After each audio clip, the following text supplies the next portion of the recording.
Penitent one, returned from the tomb, and walking among the mourners, your awakening is now written on the eternal pages.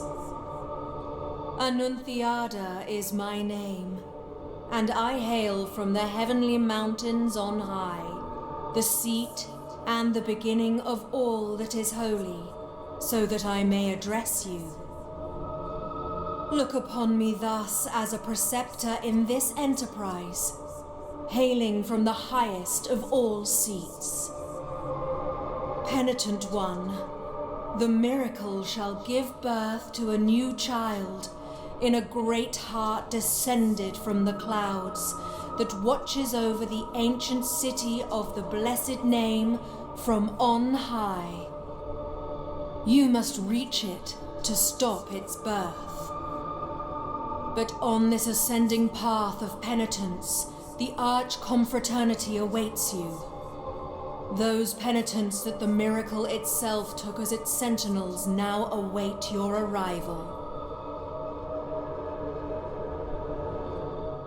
Oros Pina, the confraternity of embroiderers.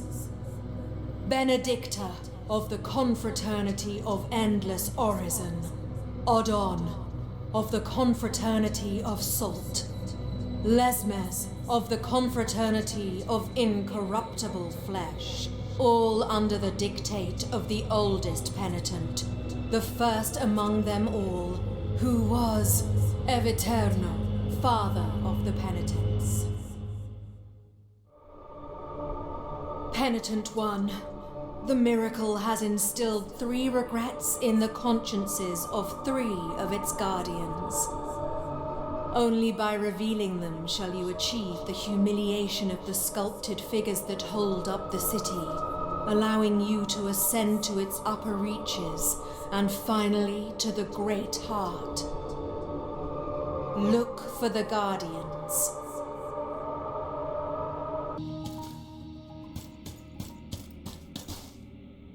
Billowing clouds of dust herald your arrival.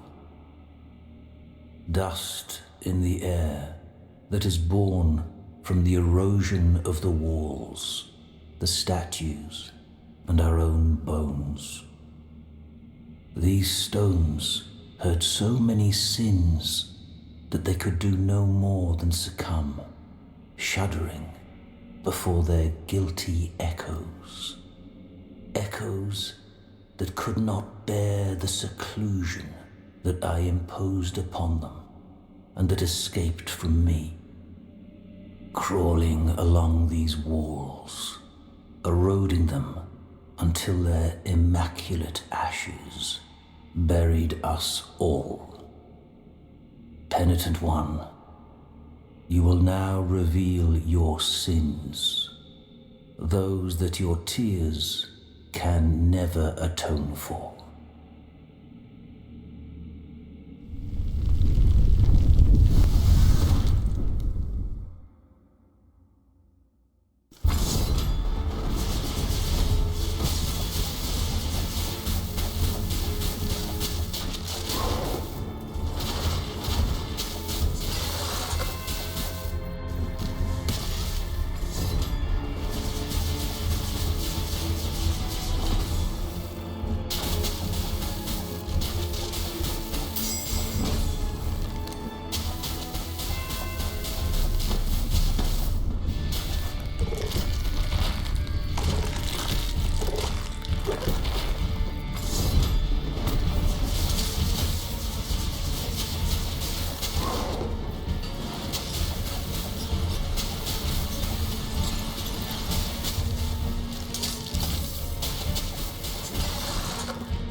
Be witness to this vigil before my final journey. I, Radames, spent my long life listening to the confessions of so many burdened hearts. Even after death, I could still hear the echo of their mournful voices, begging to be heard again. But their pain never managed to bring tears to my eyes. One of those echoes, those incessant voices, was the very voice of the miracle, who commanded me to guard its sacred regret. I obeyed, and it was then that my tears did flow. Penitent one, you who come to witness the miracle, behold.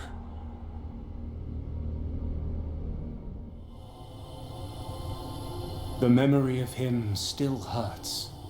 So it was that a humble married couple, torn apart by their inability to conceive a child, entrusted themselves in their utter desperation to the miracle.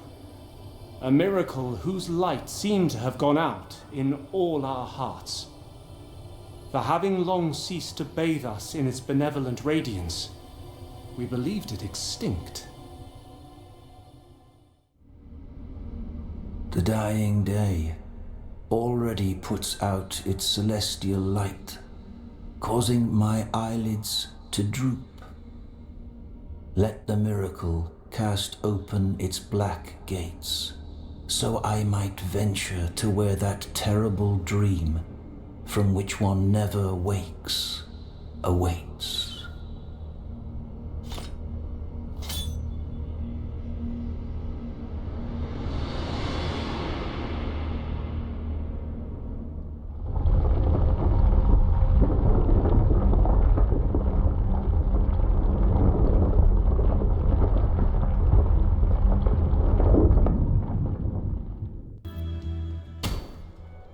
Welcome to this palace.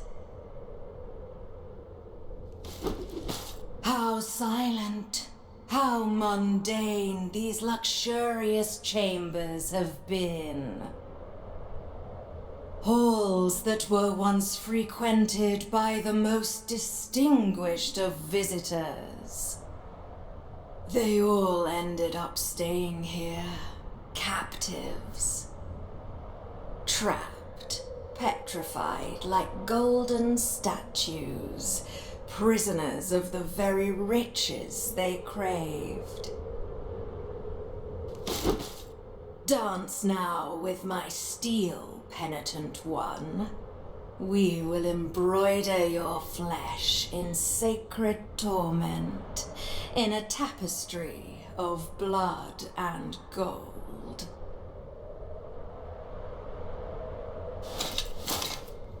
On guard.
Be witness to this vigil before my final journey. I, Orospina, am the daughter of the looms, of the mantle of gold and fine silver and scarlet and white. Eldest sister of the confraternity of embroiderers, ancient secret of the needle and the thread.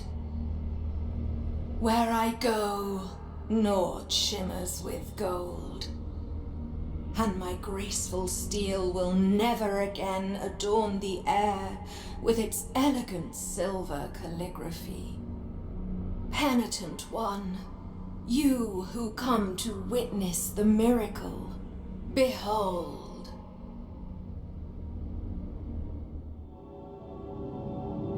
But their plea was so humble and true that the miracle, whose lofty reasons are beyond our earthly ken, finally stirred from its slumber, aroused from its repose, and moved by the sweet melody of such noble supplications, it blessed this couple of devout believers, whose faith had never wavered, granting them the child they so desired. The warm and golden caress of twilight invites me to close my eyes. Let the miracle cast open its black gates, so I might venture to where that terrible dream from which one never wakes awaits.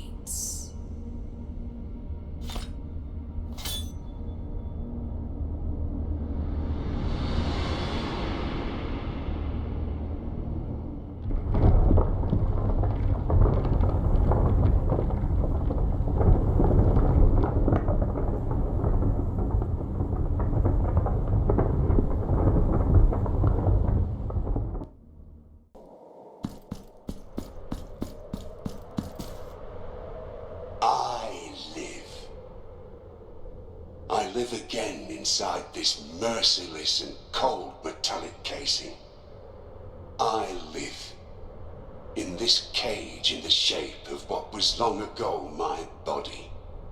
I live, and I feel that I am directed by forces that undermine mine own will.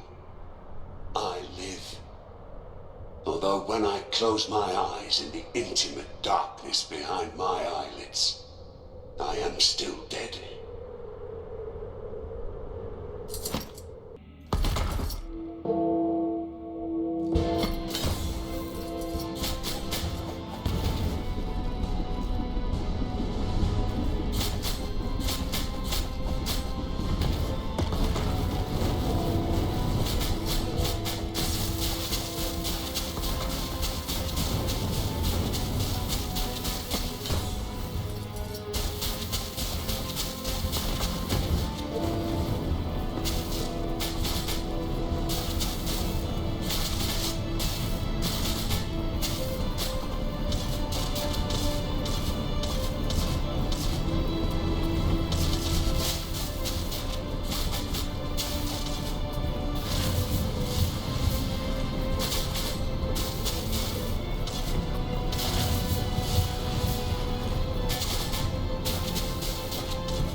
be witness to this vigil before my final journey.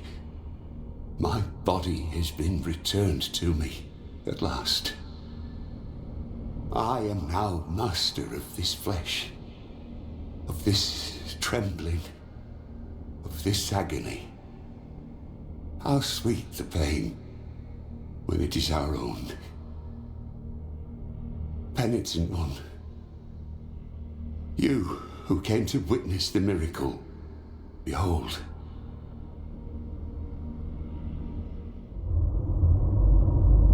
But the miracle, who bestows and wrests away its grace with inscrutable agency, saw its will tarnished in its prolonged absence. Erring in its newly created work, it conferred on that child as much its own as that of another. The blessing of deformity. It spread throughout our land like a contagion. Its accursed seeds germinating like the wounds that sprout upon the scourged flesh of the repentant. The dying day already puts out its celestial light, causing my eyelids to droop.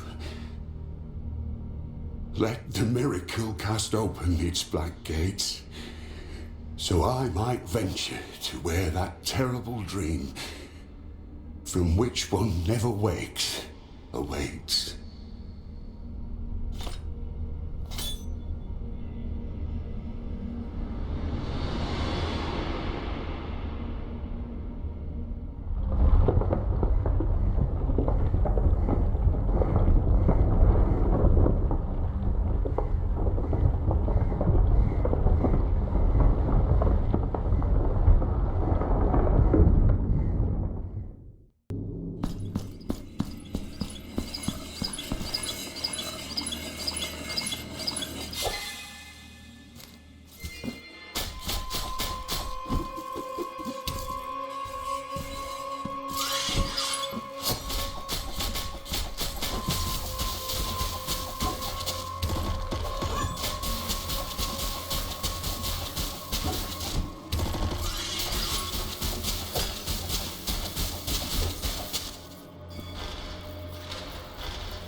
How dark and uncertain are the rooms where the miracle allows us to see and talk to one another, even after the deaths, even after the dreams.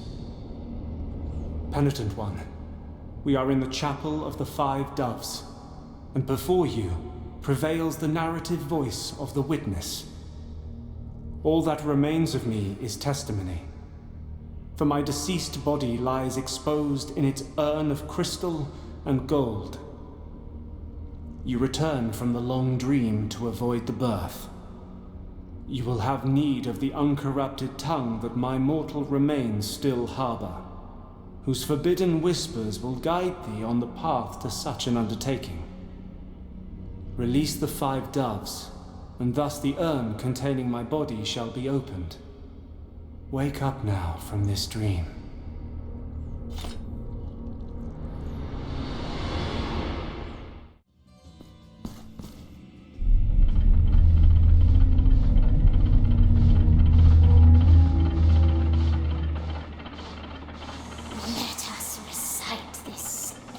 endless litany together, whose verses chain us to an everlasting prayer that transcends death itself. Join me in endless orison.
The miracle was to create a new icon, an incarnate icon for all to revere. A symbol in which all our faiths, pleas, and hopes might be united in communion, so as to expand its diminished, almost extinct might.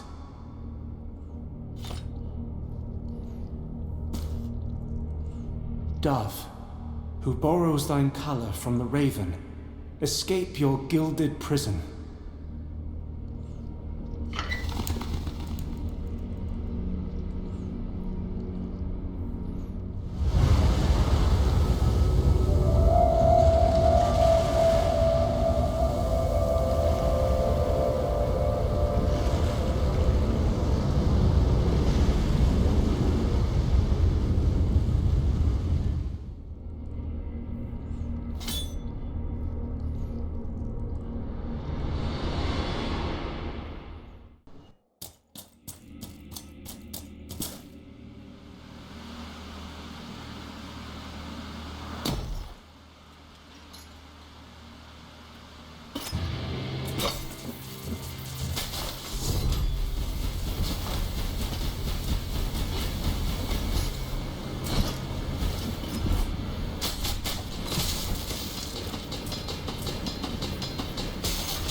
Lacking sufficient mastery, the miracle did fail in its efforts to incarnate, manifesting only in the form of disease, deformity, and pain.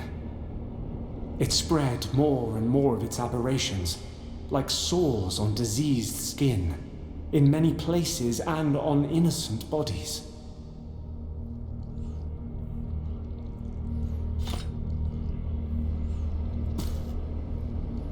Dove, who borrows thine colour from the raven, escape your gilded prison.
The gaze of an innocent, looking for a glimmer of hope in the visage of so much desolation. It took nay more than that, for the shape of a heart to be moulded out of the air itself, behind the most wondrous clouds that did turn the sunset crimson. Oh, innocent vision, you madeth the mirage true, relying on pure faith. 'Twas then that the miracle gained its last chance.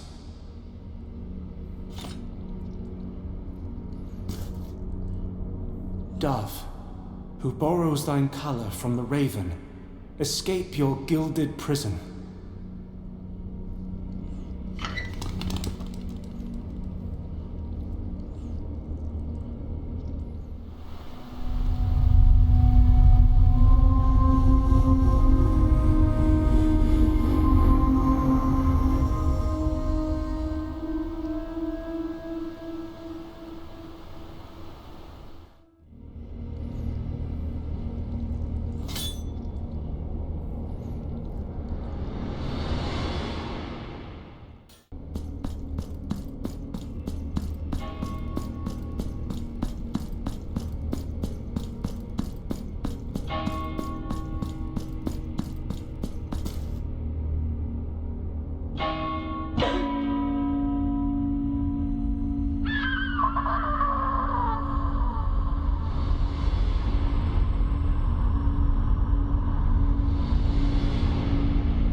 The body of the lady lies before our victorious feet. Her curse and the curse of this place are lifted. My promise has been fulfilled by dint of your help. Penitent one, before continuing on your journey, first take this as a sign of our blessed bond.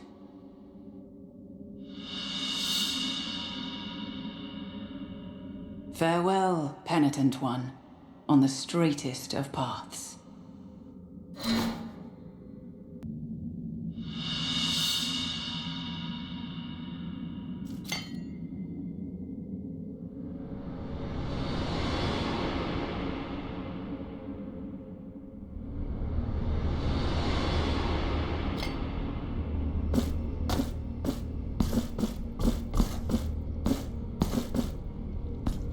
Anon this glass sarcophagus shall open, the relic of mine own uncorrupted tongue, and its secrets shall soon be yours.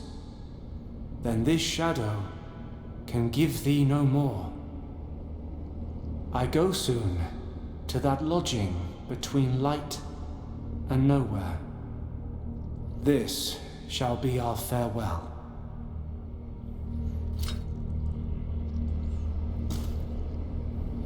Dove, who borrows thine colour from the raven, escape your gilded prison.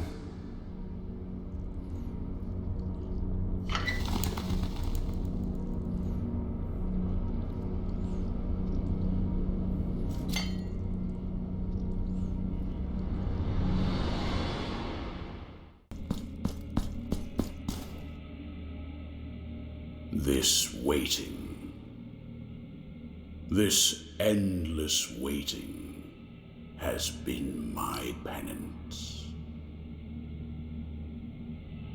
The original penance, as old as the miracle itself. It appointed me first among penitents, perpetual by its grace, perpetual in awaiting you an eternity. My miracle, heed my prayer. Grant me thine blessing to fulfill thine holy command. Dress my body in wounds, lacerate the tattered parchment that clothes my flesh.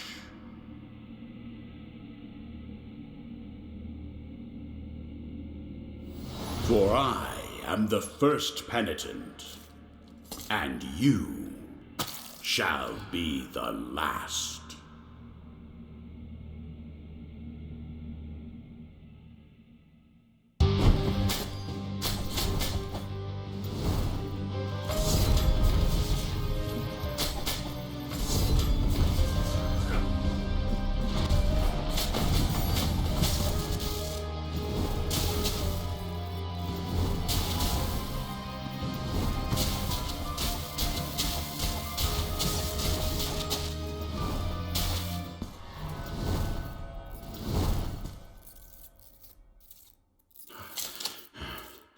Now let the crimson bindings finish what they once began. My penance is far from over.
The child is born. The clouds open up before thee and shed crimson tears. Thus begins the work of the high dramatist.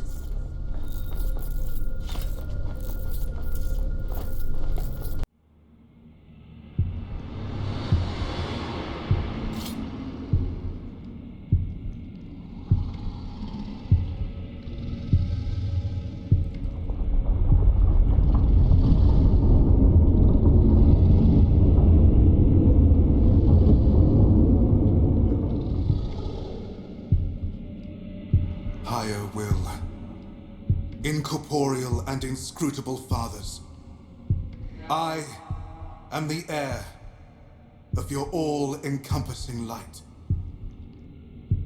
Devotion itself, embodied in weathered flesh and gilded filigree. Your magnum opus. Though I am crowned with your glory, why do you censure my presence alongside you? What is this obscure darkness of unanswered cries that prevents me from understanding the purpose of my birth? Are the same crimson clouds that heralded my welcome the grave omen of your judgment? If this confrontation is proof of thy dignity of your glory, then so be it.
Now I understand.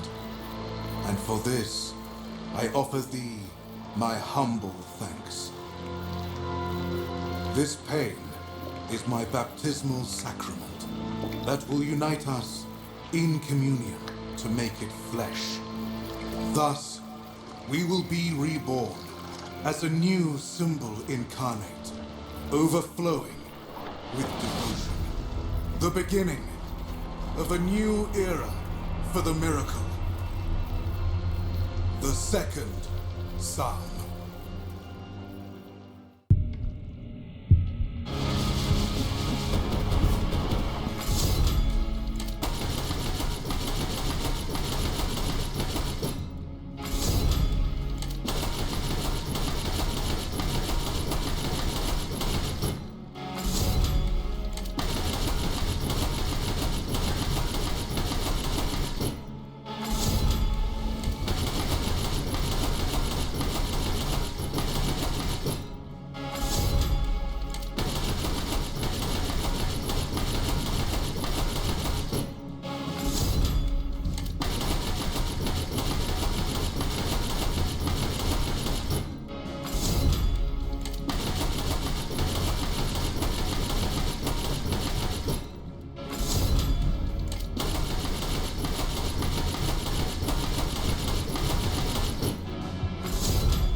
Doth thou respond to my pleas with pain?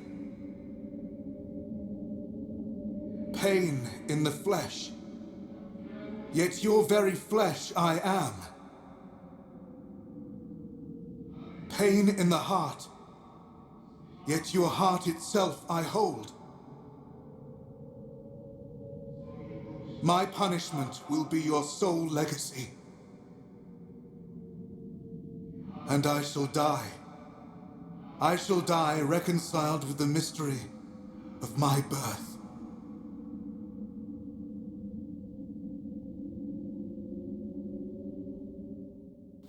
The devotion of the many was made incarnate and suffered pain. The affliction cometh to an end, for the icon falls, and with it the miracle's designs, and its will so capricious.